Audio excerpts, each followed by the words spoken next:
Oi, eu sou a Luísa, professora de artes, e na aula de hoje nós vamos aprender sobre dadaísmo, futurismo e abstracionismo. Nós estamos vendo os movimentos de arte moderna das vanguardas europeias que aconteceram no começo do século XX, que foram derivados das 4 tartarugas ninjas do pós-impressionismo, como eu já disse em alguns vídeos anteriores. O dadaísmo é um movimento muito peculiar, e ele surgiu para criticar o mercado de arte daquela época.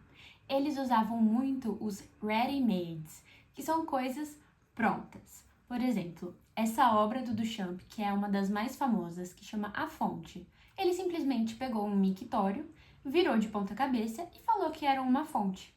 Mas também tem a outra obra que ele pega um banquinho e parafusa uma roda de bicicleta de ponta cabeça, tornando os dois objetos inutilizáveis. São dois objetos prontos, ele não construiu, ele não modelou, ele não pintou nenhum deles. Ele só juntou um com o outro. Então o banquinho não tem mais a sua funcionalidade, você não pode sentar nele.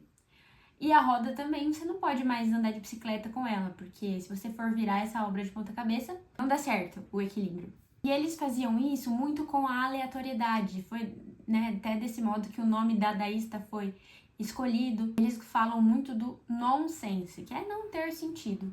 Então são obras aleatórias, sem sentido, tudo para criticar o mercado de arte, no sentido de, se eu falar que isso é arte, vocês vão acreditar e vão vender por muitos dinheiros, né? E de fato foi o que aconteceu. Depois de algum tempo com eles tendo essa visibilidade, o mercado começou a incentivar o dadaísmo. E foi aí que eles resolveram parar. Falaram, não, a gente chegou no nosso limite, a partir daqui é justamente o que a gente critica em todas as nossas obras, então não faz sentido. Aí o movimento acabou.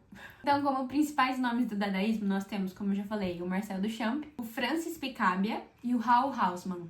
Já o futurismo, eles retratavam o encanto e o fascínio que eles sentiam por todas aquelas máquinas e o advento da Revolução Industrial.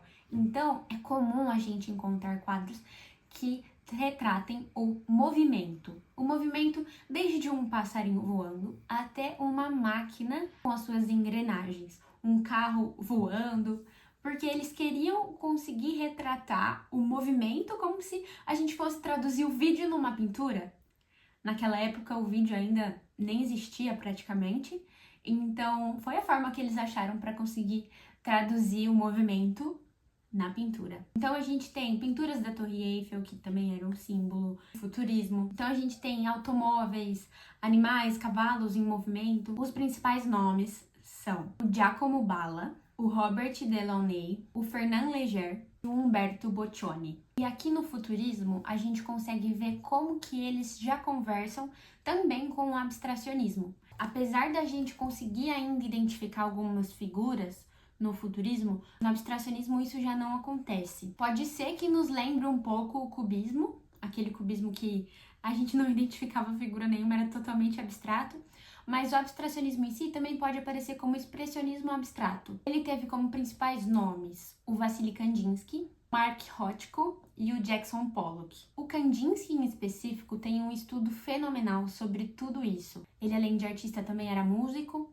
e advogado, e ele gostava de relacionar esses universos. Então, a gente tem muitas pinturas do Kandinsky que são os sentimentos que ele teve ao ouvir determinada música. Inclusive, ele fazia esse exercício com constância. E ele estuda muito as relações entre as formas e as cores. Então, ele vai falar, por exemplo, se você colocar um triângulo com a cor amarela, você vai perceber que é uma coisa que te chama atenção. Agora, se você põe um círculo azul, já é uma coisa que vai te gerar profundidade. Ou um quadrado vermelho, é uma coisa que vai te reter ali. Não tem como gerar essa expansividade de profundidade como o círculo azul geraria. E isso, assim, é só o topo do iceberg, porque ele vai desenvolver uma teoria gigantesca acerca dessas relações de cores e formas e das sensações que elas nos passam. Então, aqui a gente tem esse abstracionismo numa forma com propósito. As coisas que eles colocam nos quadros não são aleatórias. Eles querem passar uma sensação. Igual quando a gente, de repente, olha pro céu e tenta achar figura nas nuvens, sabe? O abstracionismo é assim, às vezes a gente vai tentar ficar procurando o que tem de figura ali, mas a intenção é que a gente esteja com a obra. Então a gente tem esses artistas que eu comentei, cada um usava uma técnica diferente, mas não deixava de ser abstracionismo. E uma coisa muito legal de pontuar aqui nesse movimento, pessoal, é que o ser humano demorou muito tempo para conseguir abstrair o pensamento. Porque olha só quantas aulas a gente já teve, desde a pré-história até agora, no começo do século XX, que eles foram conseguir fazer alguma coisa não figurativa, propriamente dita. Eu sei que antigamente tinha os arabescos das religiões muçulmanas, que não podiam fazer figuração e tal, mas tá bom, isso é um enfeite que acaba se tornando, né? A abstração pela abstração, na arte pela arte, só foi se desenvolver aqui agora no século XX. E isso é um feito muito grande para o ser humano, para a mente humana, né? Então, eu achei interessante comentar com vocês. E aqui também no abstracionismo vale ressaltar que arte é gosto, né, gente? Não tem muito o que falar. Muitas pessoas são contra o abstracionismo. Olha uma obra do Jackson Pollock e fala assim, mas tá, o que tem de mais isso daí? Uma criança consegue fazer isso, eu consigo fazer isso. Tá bom, mas ele foi o primeiro a fazer. Por isso que ele ganhou todo esse prestígio. Então, quando a gente vai estudar a história da arte, a gente tende a colocar esse óculos de incredulidade, sabe? Nossa, mas eu consigo fazer isso. Legal, vai lá e faz também. Experimenta como é ter essa expressão, como é ter essa vivência. Você vai gostar. Ou, de repente, não, porque cada um tem um estilo que gosta mais, um movimento que gosta mais. Eu, particularmente, não gosto de alguns. Mas tenho que saber, porque eu sou professora.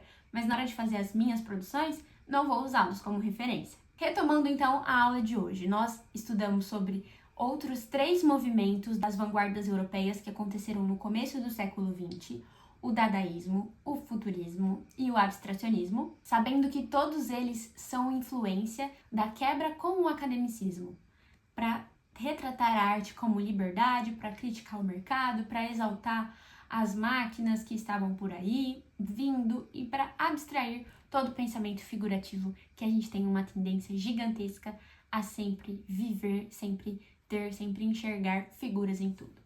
Essa foi a aula de hoje, espero que vocês tenham gostado. Bons estudos!